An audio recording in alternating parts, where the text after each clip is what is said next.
लेके आएंगे। ठीक है। कागजी कार्रवाई जरूर हो गई, विजिट जरूर हो गया, लेकिन अमल दरामद नहीं हो सका। इंडियन विजन को मैं दाद देता हूं, मैं सलाम पेश करता हूं। खुद हालात देख लें जिस तरह से चल रहे हैं, तो मैं पाकिस्तान में होते हुए भी पाकिस्तान को ज़्यादा प्रेज़ ना करूं। इधर क्या इकॉनमी हमारी बिल्कुल फारिग है, हमारे जो इधर माइनॉरिटी कि रशिया पर पाबंदी के बावजूद भी इंडिया ने अपनी करेंसी में रशिया से खाम तेल खरीदा और इतना तेल खरीदा है कि मतलब रिकॉर्ड तोड़ दिया है और चौथा ट्रेडिंग पार्टनर बन चुका है रशिया इंडिया का। क्या कहेंगे आप इस हवाले से? पहली बात तो ये है कि रशिया के साथ ऑयल का ट्रेड करना हर किसी की बस की बात नहीं है। एक बात बताता चलूं कि पाकिस्तान के अंदर जब इमरान खान के दौर में एक विजिट हुआ तो उनकी मतलब बुनियादी रिक्वायरमेंट या शर्त ये थी कि गंदम और ऑयल को 30% ऑफ पे हम पाकिस्तान लेके आएंगे। ठीक है। कागजी कार्रवाई जरूर हो गई, विजिट जरूर हो गया, लेकिन अमल दरामद नहीं हो सका। इंडियन विजन को मैं दाद देता हूं, मैं सलाम पेश करता हूं, जिन्होंने फरवरी 2023 के अंदर सबसे ज्यादा ऑयल मॉस्को से दिल्ली में रिकॉर्ड किया। और दिल्ली तीसरा सबसे बड़ा शहर है पूरे दुनिया में जो मॉस्को से ऑयल इंपोर्ट करता है, क्रूड ऑयल। क्रूड ऑयल का फायदा यह है कि आपको 4 मुख्तलिफ किस्म के ऑयल मिलते हैं, वो हाई ऑक्टेन से मिट्टी के तेल तक। आप प्योर सिर्फ हाई ऑक्टेन लेके आते हैं तो वो स्पेसिफिक अमाउंट में आएगा। आप क्रूड ऑयल लेके आते हैं तो वो आपको यानी हाई ऑक्टेन से मिट्टी के तेल तक आएगा, तो इसमें सबसे ज्यादा फायदा है। अब मुझे बताएं कि क्योंकि इंडिया अपनी करेंसी में जो है ट्रेड कर रहा है, इससे इंडिया की करेंसी की कितनी वैल्यू बढ़ेगी और डॉलर जो है वो कितना डिवैल्यू हो रहा है? यहाँ पे इंडिया ने डॉलर के मुकाबले में और रशिया को सामने रख के डॉलर को भी डिच कर दिया, अमेरिका को भी डिच कर दिया। अब देखें फरवरी के अंदर जब रिकॉर्ड तेल इंडिया आया तो उन्होंने ये नहीं कहा कि we will pay you in dollars, India ने कहा कि हम इंडियन रुपी में पे करेंगे।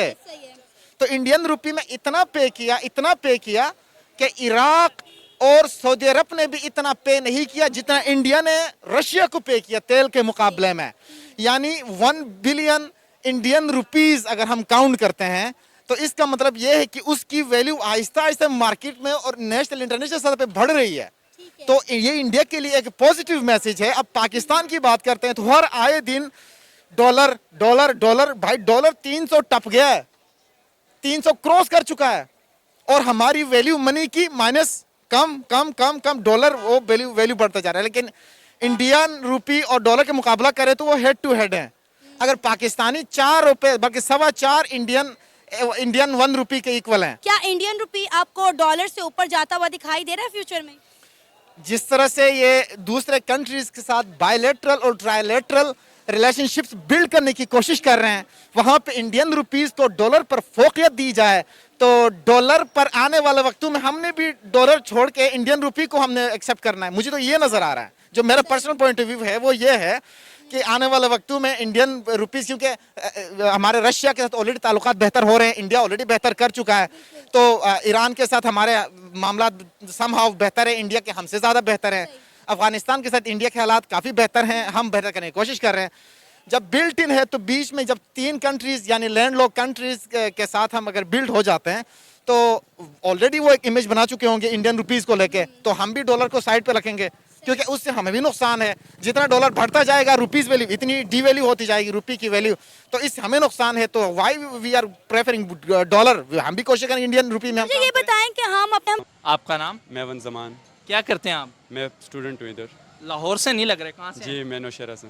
नौशेरा से हैं। लाइफ कैसी जा रही है लाहौर में? अल्हम्दुलिल्लाह बेहतरीन जा रही है। अच्छा, मेरा आज आपसे क्वेश्चन ये है, बात श्रीलंका की हो, बात तुर्की की हो। अभी श्रीलंका के जो मतलब रिप्रेजेंटेटिव थे, उन्होंने भी यूनाइटेड नेशन के अंदर जो है वो भारत को बहुत ज़्यादा प्रेज़ किया है। अभी पिछले दिनों भारत के अंदर भी जो मीटिंग्स वगैरह हुई उसमें जितने भी इंटरनेशनल लोग आए उन्होंने भारत को बहुत ज़्यादा प्रेज़ किया है। ये पाकिस्तान का नाम कहीं पे सुनाई नहीं देता, भारत को हर कंट्री क्यों इतना प्रेज़ कर रहा है? सर जी पहले तो आप पाकिस्तान के ख़ुद हालात देख लें जिस तरह से चल रहे हैं, तो मैं पाकिस्तान में होते हुए भी पाकिस्तान को ज़्यादा प्रेज़ ना करूं। इधर क्या इकॉनमी हमारी बिल्कुल फारिग है, हमारे जो इधर माइनॉरिटीज़ हैं उनको उनके हुकूक नहीं मिल रहे, हेल्थ सिस्टम हमारा फारिग है, इधर जो अनएम्प्लॉयमेंट है बहुत कम है। अभी दूसरी तरफ आप इंडिया को देख लें, उधर वो चले एक तरफ बीजेपी की हुकूमत है, वो माइनॉरिटी राइट्स को वायलेट कर रहे हैं, लेकिन दूसरी तरफ देख ले अनएम्प्लॉयमेंट उनकी बहुत तेज़ी से कम हो रही है, पोवर्टी लेवल उनका बहुत तेज़ी से कम होता जा रहा है, डेवलपमेंट सेक्टर में बहुत दुनिया के बड़े बड़े बिलियनियर्स उधर ही से हैं। तो सर आप एक इस वजह से कि मैं पाकिस्तानी हूँ ये नहीं कह सकता कि वो मेरी तरफ कोई नफ़रत रखते हैं या यूनाइटेड नेशन कोई पार्शल है मेरी तरफ, उसकी ये वजह नहीं है सर जी। वो परफॉर्मेंस दे रहे, हम परफॉर्मेंस नहीं दे रहे उस प्लेटफॉर्म पे। वरना आप देख लें अभी अगर आप बात ये कर रहे हैं कि यूनाइटेड नेशंस पाकिस्तान को सपोर्ट नहीं कर रहा, तो आप उधर देख लें, कश्मीर को आप देख लें। कश्मीर में आप हम क्या चाहते हैं कि कश्मीर बुनियादों में ही फ़र्क है। कोई भी मुल्क दीनी बुनियादों पे नहीं चल सकता, चल बन सकता है, चल नहीं सकता। उसके आप कोई किसी भी मुल्क, आप ईरान की मिसाल देख लें, ईरान में पेट्रोल है, अपने ज़खायर है उधर, वो अभी तक स्टेबल नहीं हुआ। अफ़गानिस्तान को देखें, एक थ्योरोक्रेटिक स्टेट है, उधर भी दीन के निज़ाम पे जब तक उधर दीन की जंग जब तक चलती रहेगी मुल्क नीचे जाते रहेंगे, क्योंकि मुल्क हमें ज़ाती तौर पे हर इंसान के लिए इंडिविजुअल वो हमें उसूल देते हैं एज अ होल नेशन चलाने के लिए, क्योंकि दुनिया मॉडर्नाइज हो रही है, ग्लोबलाइज हो रही है। इस्लाम क्या कहते हैं कि तमाम जो मुसलमान है वो एक कौम है।